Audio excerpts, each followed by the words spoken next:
chapter 27. Alright, so just kind of to set the scene up just a little bit in Acts 27, and I'm going to do a fair bit of introing this morning in the book, or in the chapter that is. If you remember, Paul was arrested all the way back in Jerusalem, back in Acts chapter 21. When he was arrested, that kind of sparked various trials that took place. His very first trial was before the Sanhedrin, before the Jewish council, which were basically his accusers. And so Roman soldiers had arrested him, took him back to the barracks, and then they set him before his accusers, trying to figure out what in the world was going on, why there was a riot down at the temple. Well, that trial didn't go very well, and after that, there was a death threat on Paul's life. So Paul was taken down to Caesarea, and from there Paul would stand before the governor Felix. Felix would try his case, and again, Felix didn't know what to charge Paul with, didn't know what accusations to attach to his case. Felix, after 2 years, would resign. Festus would take his place. Festus, at the same time, didn't know what to charge Paul with. He didn't know what accusations to give him for his case. Then King Herod Agrippa came to town, and Festus saw that as an opportunity. He said, "Well, I'm going to let Agrippa hear his case." When he did, Agrippa also didn't know exactly what to charge him with. However, Paul, before that trial, told Festus, "I appeal to Caesar." And again, I've mentioned this several times. As a Roman citizen, they had the right to go and actually stand before the emperor himself and have the emperor hear his case. That's something we don't get in this country. I don't get to appeal my case to Joe Biden or Donald Trump. As a Roman citizen, you would be allowed that opportunity. Now, Festus, the governors and kings and things like that have to approve that. And so Festus did approve it. He allowed Paul to go before the emperor. And so Acts chapter 26 closes with the trial before King Herod Agrippa coming to a conclusion and them agreeing that Paul needs to be sent to Rome. Okay? That sets up Acts chapter 27. Because now that the governing officials have decided that Paul needs to go to Rome, okay? This case is too high priority for them. They don't know what to do with it. They don't understand. They don't even understand what charge to lay at Paul's feet. They say, "Okay, Paul, you can go to Rome." Well, the problem with that is Paul's in Caesarea. And so Acts chapter 27, and you may want to make a note of this, the whole chapter is about the shipwreck of Paul. That's what the whole chapter is about. Paul getting on a ship, traveling on a ship, and then wrecking that ship on an island. Now, this morning, we're going to be talking about basically the shipwreck the whole time. So there's not just a whole lot of application that we can take away from this morning. However, I would really like this to be like an intellectual pursuit. Because I don't know about y'all, but when I think of the shipwreck of Paul, I can't really wrap my mind sometimes around where that's at on the map, why it is that he ended up there, where the prevailing winds were coming from, and a lot of the different nautical terms that are used in the book or in that chapter. It's always been confusing to me. What I want to do this morning is I want to kind of lay all of that confusion aside so you have a really clear picture of Paul's famous shipwreck. Now, before I get into that, Acts chapter 27, the shipwreck chapter of the book of Acts, stands alone in history. That may be something you don't understand. And I didn't understand it until I heard Kyle Butt, who's a wonderful preacher who works for Apologetic Press. I heard Kyle Butt do a lesson on Acts chapter 27 one time, and it completely blew my mind. No other section of text speaks more about shipfare in the first century than the book of Acts, Acts chapter 27. I'm going to take that a step further. No other historical writing there has ever been speaks more about shipfare, about sailing, than Acts chapter 27. Let me give you a couple of quotes from some famous men Let me turn this on first. We'll give you a couple of quotes from some famous men that knew a lot about sailing in the first century. Linsky says, Luke's account of the voyage to Rome is considered a masterpiece, the best record of an extended ancient voyage which throws more light on seafaring matters of that time than any other description. Philip Schaff, he's a famous architect. Luke furnishes more information of ancient navigation in chapters 27 and 28 than any single document of antiquity. What that means of every single historical writing we have that describes sailing in the first century doesn't even come close to what Luke wrote down in the book of Acts. Did you know that about the book of Acts? Acts chapter 27. And that's just one more reason why the book of Acts is the most accurate book in the world. By the way, the Bible is the most accurate book in the world. But the book of Acts opens itself up to more scrutiny than any other book in all of your Bible. No other book mentions more places, people, officials, titles being held, or routes of travel, or ways that they would travel, than the book of Acts. And Acts chapter 27 is a great description of that. In fact, if you were to go through the book, Acts chapter 27 in particular, you would find these nautical terms up here, which is a monstrous volume of nautical terms that are being used. And some of them that we're going to go through this morning might bring some light to how ship travel looked back in those days and why Paul would describe or Luke would describe things in certain ways. But it's amazing to see such detail in Acts chapter 27. And the reason being is Luke is not a sailor. Luke's a doctor, remember? Well, Luke as a doctor is watching these people sailing this boat, and he's just writing things down that he sees. That's all he does. And so what you're getting here is a detailed description of what this journey looked like through the eyes of a man who doesn't really have any bias towards sailing. He's just writing down what he sees going on. All right, let's get into the text. Acts chapter 27, and let's look there in verses 1 and 2. JR, are you there? Yep. Will you read Acts 27, 1 and 2, please, sir? And when it was decided that we should sail to Italy, they delivered Paul and some other prisoners to one named Julius, a centurion of the Augustan Regiment. So entering a ship of Adriatum, we put to sea, meaning to sail along the coast of Asia. Articus and Macedonia and Thessalonica was with us. Okay, so let's point out a couple of things from that text real quick. You may want to underline Augustan cohort. Does anybody have anything other than Augustan cohort in verse 1? Do what? Augustan Regiment. Okay. You can cross-reference that with Philippians 1:13. So that my imprisonment in the cause of Christ has become well known throughout the whole Praetorian Guard. The Augustan cohort and the Praetorian Guard are the same thing. Those would be Caesar's personal soldiers. Okay? The emperor's personal soldiers. So basically you can think about it like this. The Roman soldiers who had Paul this whole time, while he's going through all these various cases, they now hand Paul over to the emperor's personal soldiers to take him back to Rome. Okay? So that's what it mentions there, the Augustan cohort in verse 1. Also it mentions an Adramyttian ship.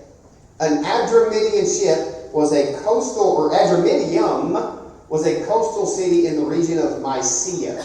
Okay? And so this ship would have looked a lot like this. I know this is just a little toy recreation of it, but you're just going to have to get the imagination in your mind. By the way, this isn't, more than likely this is not exactly what it looked like.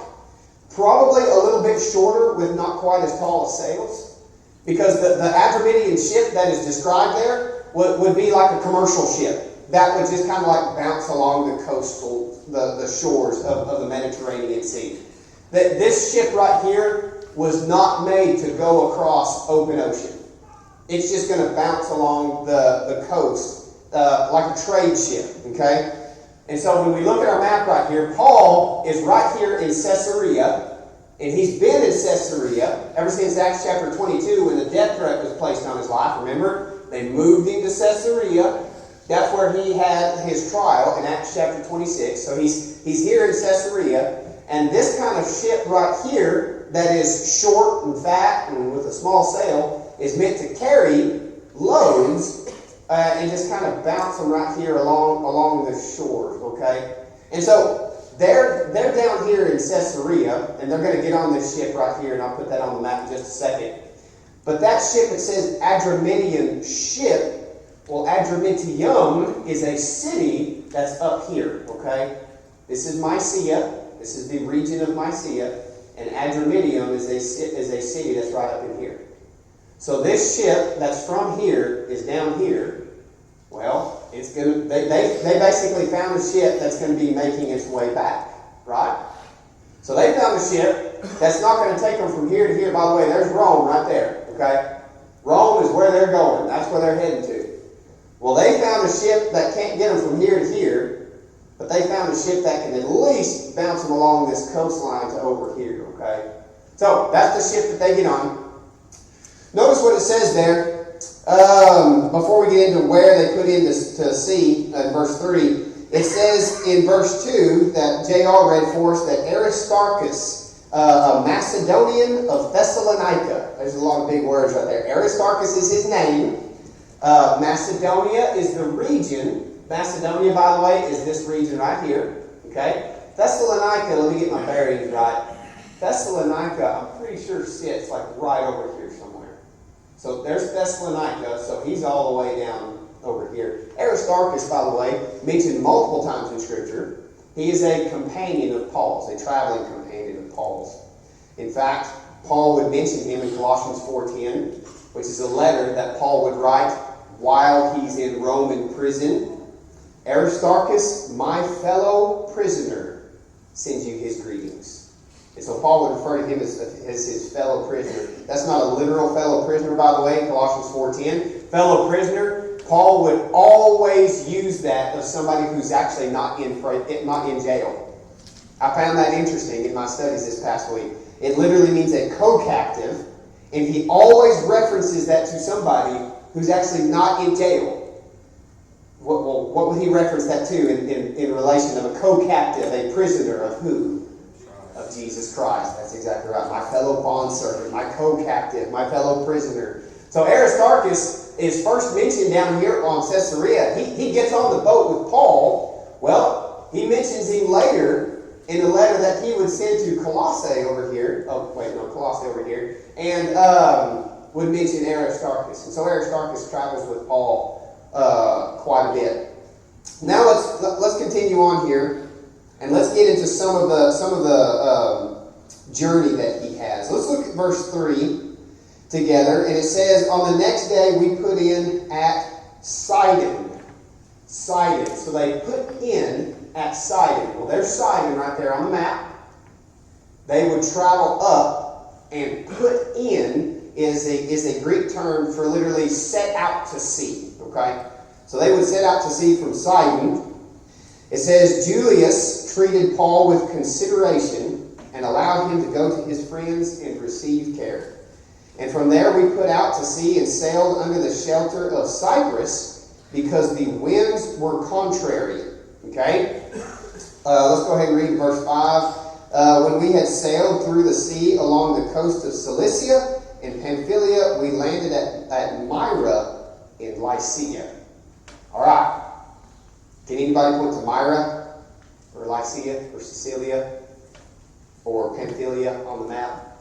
I know this is so confusing. It was confusing to me until I sat down and studied this a while back and got this straight in my mind. All right, can anybody see Cyprus on the map? Cyprus is this little island right here, okay? Cyprus is right there. By the way, what famous person was from Cyprus? Anybody remember? Barnabas. The what? Barnabas. Barnabas was from Cyprus. That's right. Barnabas came from this little island right here. So it says the winds were contrary. Okay? By the way, pay attention to the winds and the direction that they're traveling. So it says the winds were contrary. The Greek word for contrary literally means an adversary. It was against them, literally in their face, is what that Greek term means. Okay, they're here. They're trying to get here, but the wind is coming in this direction. Okay, so that wind is coming from the northwest, and it's pushing down like that. And so they're not able to just go straight from here up over here. They have to bounce around down here. It says there in the text, that verse 4, it says they sailed under the shelter of Cyprus. You're going to see that a lot throughout the chapter here, of them sailing under the shelter of something. Well, I do that in bow fishing all the time. All the time. Bow fishing, and I'll give you a little insight into bow fishing, not that anybody may care or not, but bow fishing, the wind, even a slight breeze, just really messes things up. If there's a ripple in that water, it makes it really hard to see the fish underneath. I need that water to be just glassy. And then we can really see fish and do good. You can still see fish with bow fishing in the wind, and it just makes it not as enjoyable. What we'll do, if the wind is coming from the north, I will pick a side of the lake that is on the shelter of the wind. And we'll skirt that bank with the wind coming from the land this way. We'll skirt this bank, and that way we're on the shelter of the wind from that shore coming over, and that water will be nice and glassy. Well, then we'll turn, and the wind coming across the lake will just make it, real ripply. It'll tear that water up real good. And so that's the concept that they're doing here. So when it says they sailed under the shelter of Cyprus, they came over here to Cyprus, and this kind of bounced underneath it like that, under the shelter of it. And it says there that they sailed along, look at verse 5, they sailed through the sea along the coast of Cilicia and Pamphylia. Cilicia is this region right here, okay? Pamphylia is a small region right here. And so what they did, sailing under the protection of the coast of Cyprus here, they came over here and sailed across Cilicia, and they just kind of bounced along this shoreline over here until they came to Myra. Okay? So they came to Myra, and now look at verse 6. John Boutron, will you read verse 6 for me, please? There the centurion found a ship of Alexandria sailing to Italy. All right. A ship of Alexandria. Alexandria, by the way, that's not the first time that you see mention of that city in the book of Acts, in your New Testament. Acts chapter 18, verse 24 is the first time you see it. Does anybody remember Apollos? He says he's an Alexandrian by birth. Acts 18:24 says, eloquent man, came to Ephesus, and he was mighty in the scriptures. Anybody remember that? Well, Alexandria is a city that's from down here in this region here in Alexandria is an Egyptian city. Well, here's Egypt right down here, okay? Here's where the children of Israel would come out of Goshen, okay? So Alexandria is a city from down here in this region. An Alexandrian ship is a big ship that's basically a grain ship. That would be traveling across open sea here. This is a bigger ship, and there's a picture of it, more than likely what it looked like. I had to do a ton of research on this to find a ship that looked similar to what it more than likely would have looked like. It's a ship that's a lot longer, okay? It's got more sails to it. It's more equipped to go across the middle of that sea than that other ship was. That other ship was a shorter, smaller ship, made for just like bouncing along the coastal shore, okay? This ship right here is made for going across the open sea, which, if you think about it, it's also a grain ship too. Look down at verse 38. Let's skip ahead to Acts 27:38. And look there, when they start getting in trouble in the sea, what do you see them throwing overboard? Wheat. They're throwing wheat overboard, okay? Well, let's look at our map. This is an Alexandrian ship, meaning it's from the city of Alexandria, and it was on its way to Italy over here. So it is capable of sailing across the open sea. These are ships that were basically carrying grain from the harvest down over here and carrying it up over here to Italy. Now, this gives us a time of year. Okay? This tells us that more than likely, if this Alexandrian ship is carrying wheat, it is in this part of the world, late fall. Okay? So really, about this time of year, right here that we're in right now, is the time of year that Paul is getting on this ship. Okay? And they're traveling to Rome. So this puts them in late fall. That's going to put things in perspective for you when we start looking at the weather trouble that they have. And what the weather trouble they have and where it pushes them to. Okay? So, they come over here to Myra. So that little ship that they got on, it's more than likely just following this same course of action, probably back up over here to where that ship is from. Because remember, it's an Adramyttian ship from Adramyttium, which is a city right here. Well, they fought the wind, because remember the wind was contrary, so that wind is in their face, coming from the northwest like that. They fought the wind all the way over here to Myra. Well, when they get to Myra, they're like, oh hey, here's this other ship. And that ship, it says there, in verse 6, was sailing for Italy. So when they put Paul on a ship all the way over here at Sidon, they didn't find a ship that was going straight to Italy. They had to settle for a ship that was just going to take them on up over here. Well, when they get to Myra, they found a ship that was going straight for Italy. And so the centurion there says, found what I'm looking for. So they get all the prisoners off, and they put them on this Alexandrian ship, and they set off for Italy. Now, let's look here. Let's look at verse 7. Yeah, look at verse 7. John Boutron, let's go back to you. Will you read verse 7 for me? And, yeah, go ahead and read 7 and 8. Verse 7 and 8. We had sped slowly many days, and scarce were come over against Sindus.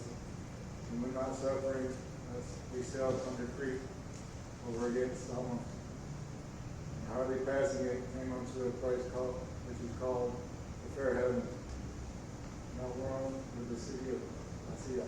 Okay, so it says there that they sailed slowly, okay?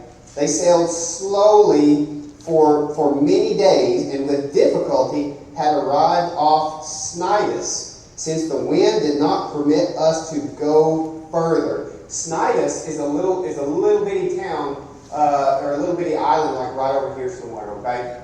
And so, remember, the wind is still coming from that same direction. It's still contrary. It's still in their face from the northwest. Well, if the wind's coming from the northwest and they're trying to get up here, there's really not a whole lot you could do back in those days. You can't sail a ship into the wind. What you can do is sail it across the wind. You can sail, not perfectly 90 degrees, but you can sail kind of across the wind a little bit. And that's what they do here. They sail and they try to go up this direction towards Cnidus. They can't go that way anymore because the wind was so in their face, they just can't go there anymore. So they turn, and it says that they came over here off of, let me find it, it's in verse 7, I believe. Yeah, the shelter of Crete off Salome. Well, this is the island of Crete right here, okay? So they tried to go up this direction. Well, the wind's in their face, so they turn the ship and they start sailing the ship sideways, perpendicular to the wind. Well, that takes them down here off the island of Crete, and then it says that they come and sail under the shelter of Crete, kind of like they did right over here, under the shelter of Cyprus, and under the shelter of this coastline here. They sailed under the shelter of Crete right here and came to a place called Fair Havens. Okay, this is where, in the story of Paul's shipwreck, things start to go bad. Okay? Up to this point, they really haven't had just a whole lot of trouble. I mean, yeah, they've been sailing into the wind, and they've been kind of fighting that wind and bouncing off of islands and getting off from one ship to another because they're trying to make it all the way to Italy. So yeah, they've had trouble in that sense, but nothing like life-threatening trouble up to this point. Okay? Well, let's continue on. Look at verse 9 through 12. Gene, will you read 9 through 12, please, for me? Much time had been lost and sailing had already become dangerous because by now it was after the fast. So Paul warned them, "Men, I can see that our voyage is going to be disastrous and bring great loss to ship and cargo and to our own lives also." But the centurion, instead of listening to what Paul said, followed the advice of the pilot and of the owner of the ship. Since the harbor was unsuitable for winter in, the majority decided that we should sail on, hoping to reach Phoenix and winter there. This was a harbor in Crete, facing both southwest and northwest. All right, so where does it say they're trying to get to maybe winter? Phoenix, which is a little, my hands, I'm not nervous, I'm just shaky, okay? Let me hold two hands here. Phoenix is a little bitty town, like right over here, okay? Little bitty town. So really, they don't have to go very far to go to a place that's suitable for a wintering port. Well, what does it say about the port they're at in Fair Havens? It's not suitable to winter at.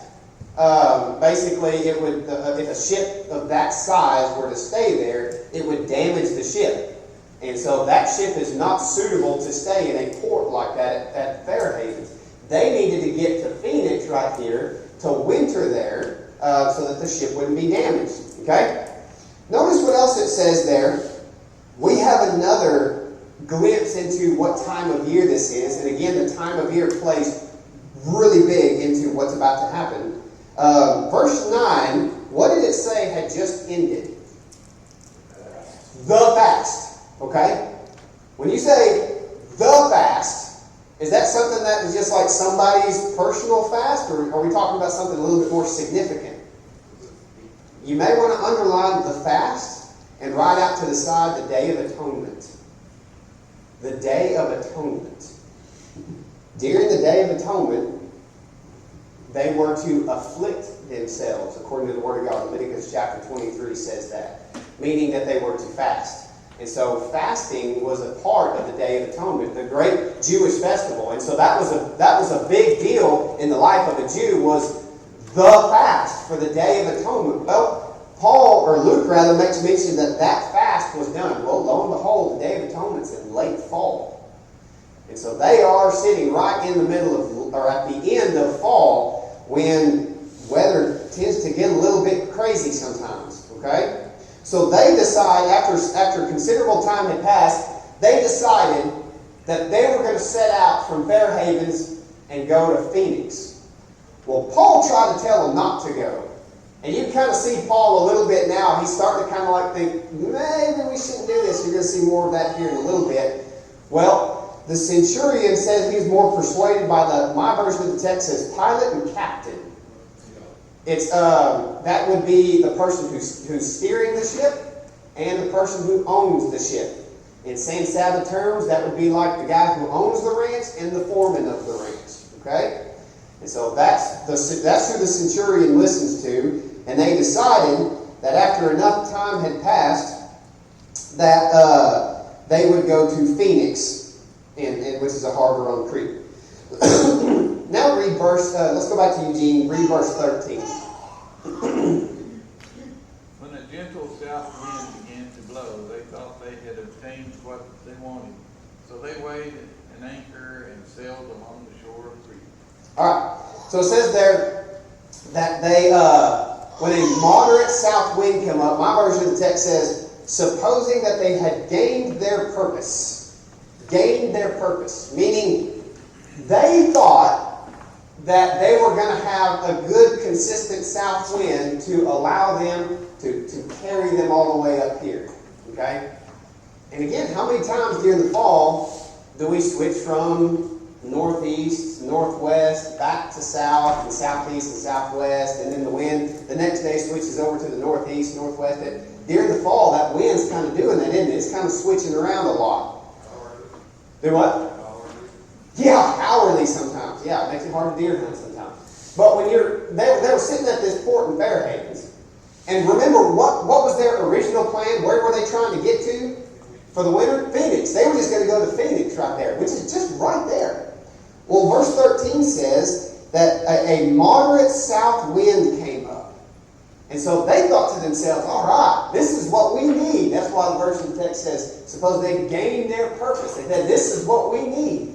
We're just going to ride this south wind and let it push us all the way up to Italy. So they changed their plan and said, no, we don't need to go to the port of Phoenix anymore.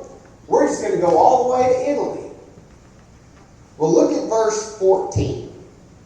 Casey, will you read verse 14 for me, please? Not long after, tempestuous headwind arose called Yes, Euraculo. Euraculo. All right. So, a tempestuous, it says a headwind. Your version says a headwind?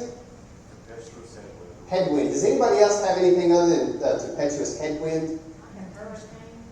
Hurricane force. Okay. See, we're dealing with something that we're not familiar with, by the way. If we were in San Salvador, Texas, and they said that a nor'easter's coming, we all know what that means, don't we?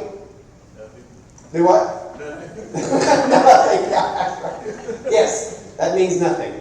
Yeah. Well, that means that we're going to have a strong northeast wind coming, right? Well, that's kind of the same thing that happens here. There was a wind, a famous wind direction that all the sailors knew, called a Euraculo, and that's what's mentioned right there in verse 14. And what that is really, really strong winds from that direction right there. So hurricane force winds, really, really strong winds, are now blowing from the northeast. Okay? So they tried to sail.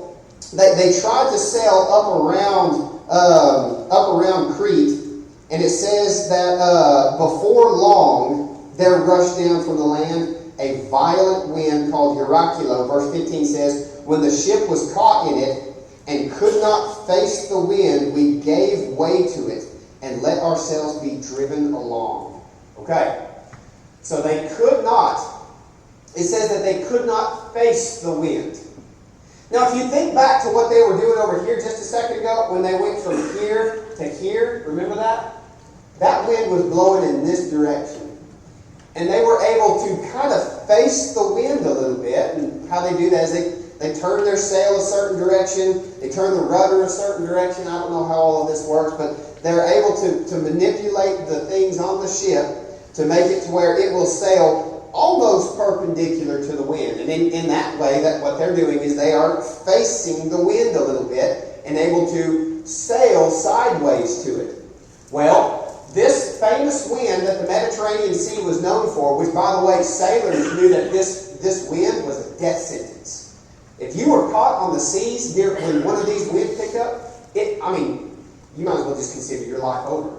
Which is why you see Paul in the text right before that is begging and saying, man, I don't think we should do this. Well, they had a good little south wind for a little bit. They thought they were okay, and so they sail along for a ways, and then all of a sudden, that big wind picks up. That nor'easter comes in and starts blowing really, really hard. Well, it says there in the text that they're not able to face it. Not literally turn around and face it that direction. But he says they're not able to sail facing the wind, sideways to the wind. The wind was so strong that they could not sail like this with the wind coming in like that. And so what does it say that they do there? Let it go. They just let it go. They let it go. Verse 15, when they could not face the wind, we gave way to it and let ourselves be driven along. Okay? It says there in verse 16, running under the shelter of a small island called Clauda, which is right over here, we were scarcely able to get the ship's boat under control. After they had hoisted it up, they used supporting cables in undergirding the ship, and fearing that they might run aground on the shallows of Syrtis, man, we're learning a lot of history today, they let down the sea anchor and so let themselves be driven along. All right, just in verse 17 is a lot of information about sailing, just in that one verse right there. Notice what it says. They hoisted up the ship's boat in verse 16. That's basically the skiff. The little skiff that's alongside. So they pull that thing up out of the water. They hoist it up. Now it's sitting in the boat with them. Okay? In verse 17 says, they used supporting cables in undergirding the ship. Does anybody else's version say something different? Ropes, maybe? Use ropes, cables, okay? What that is, well, you got to think of what these boats are made out of. What are these ships made out of? Or wood. There's planks of wood, right? You got the boat frame and then planks of wood on the boat frame, right? Well, when that boat is being pushed on with the force of the waves and the wind and everything, the likelihood of it breaking up is pretty high, which is what a lot of these boats would do. When a strong wind would come out of the northeast like that, which, by the way, again, keep this in mind, this storm was feared amongst the sailors back in the first century in the Mediterranean Sea. I mean, it was greatly feared, and I'll explain why here in just a minute. But you got to remember, they're trying to sail in this direction, and with the wind pushing on the boat and everything like that, what they do is, when it says they take supporting cables and undergird the ship, they literally take cables or ropes and wrap the ship multiple times. They wrap it. And so while they're going along, while they're sailing along, sailors are taking this long cable or this long rope, and they're walking around the ship and wrapping the ship with that rope tightly. And what that does is that helps hold the boat together, hold the planks in place so that they take on less water, and the likelihood of it breaking up is a little bit less. Yes? Also, they remember it's loaded with cargo, and that wind is moving the ship around and moving that cargo. Well, that has a lot to do with it here just a little bit. I'll explain to you why they go to lighten the boat. That speaks to exactly what's mentioned right here in verse 17. So it says they hoisted the skiff up. Okay, they took supporting cables and wrapped it around the ship to make sure that the ship wasn't going to break up. And notice what else it says right after that. Fearing that they might run aground on the shallows of Syrtis, they let down the sea anchor. Does anybody else have anything other than the sea anchor? That's if they struck sail. Do what? That's if they struck sail and so were driven.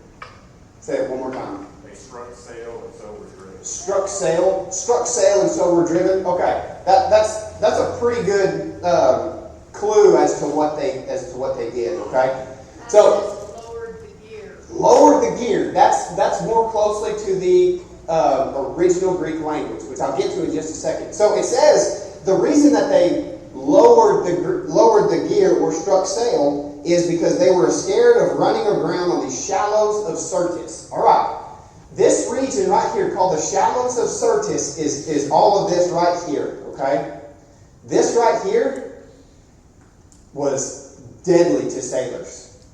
There are a lot of dead sailors in this region in the waters right here. Hundreds, thousands of boats were lost in this region right here. It's because it is shallow. It's very rocky. The possibility of you running on a rock and sinking your boat, breaking up in the middle of the Mediterranean Sea is pretty high. Well, where are they? They're right here. Where's the wind coming from?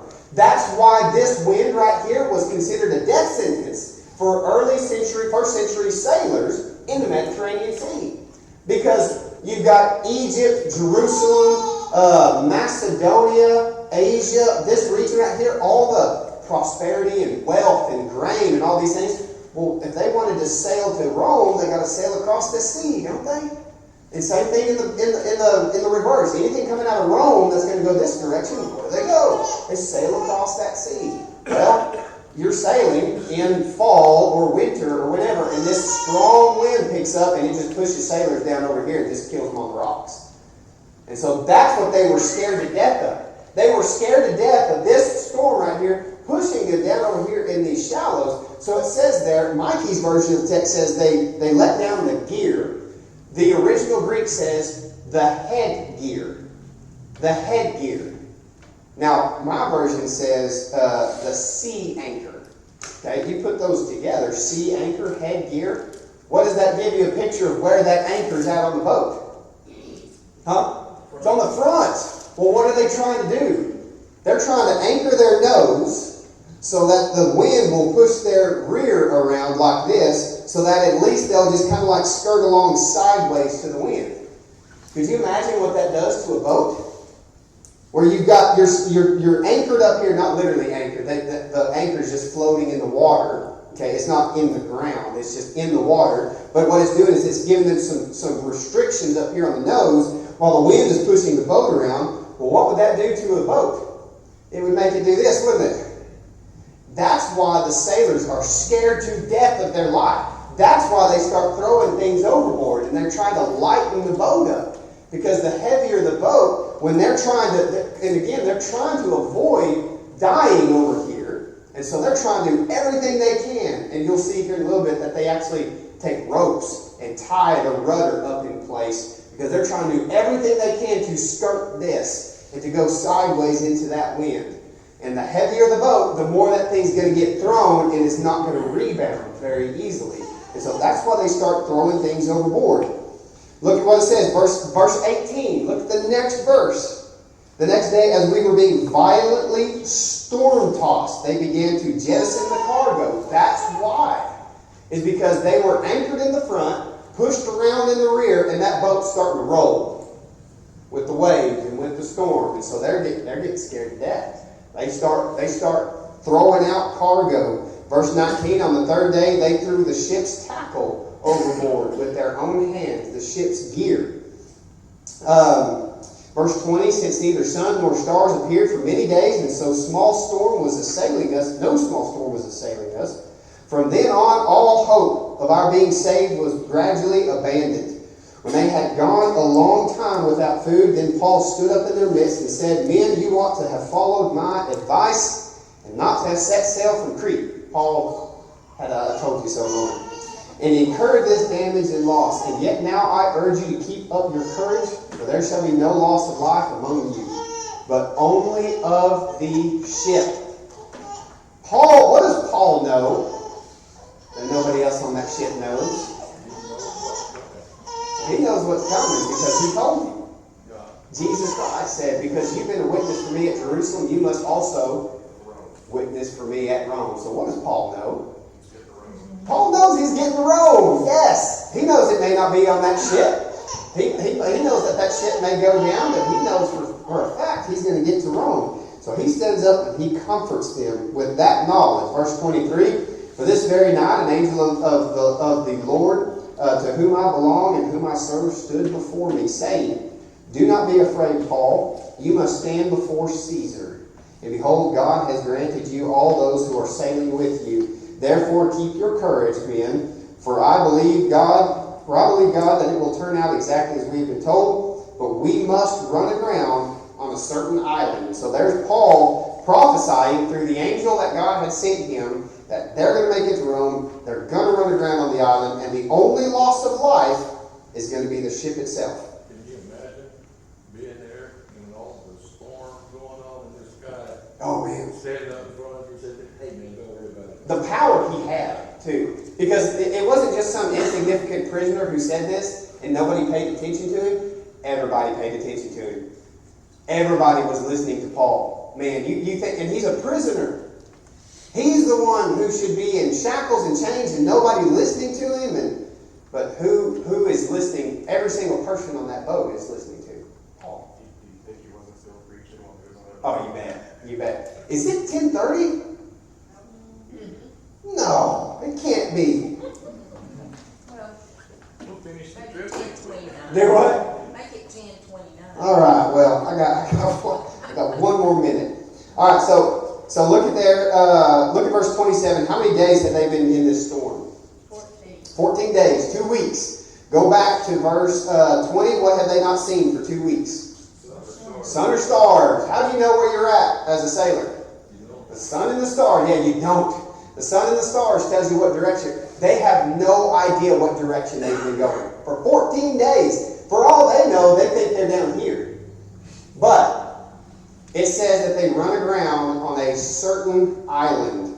I'm going to go ahead and give you that island, but what we're going to do next week is we're going to back up and look at the actual shipwreck itself. Basically, as they were coming along, they feared that they were coming up to land because they were taking fathoms. A fathom is when they would drop a plumb bob, and when it hit the bottom, well, they would figure out, okay, we got 200 feet between the ship and the ground. Well, they do it again, and now it's like 100 or 90 or something. They're like, oh, we're coming up on land. Well, they ended up running aground. The ship ran aground, and they were able to get on an island. And verse 28 and verse 1, it says that they learned that the name of that island was Malta. That would be this island right there. Malta. So they came from here, and they fought the wind, and were able to run a course right there. Now, I don't know if that's a straight line, by the way. We don't know. It could look like this, for all I know, and then they just landed at Malta. I don't know. But we do know that they went from Fair Havens, they sailed this way for a little bit, and then the winds came out and it pushed them over here to Malta. That's the island of Malta right there, where we're going to leave Paul this morning, and we'll pick up next week where Paul stays at Malta, and they actually winter there at Malta, and they're going to get onto another ship and eventually make their way to Rome. We'll pick up there next week, Lord willing.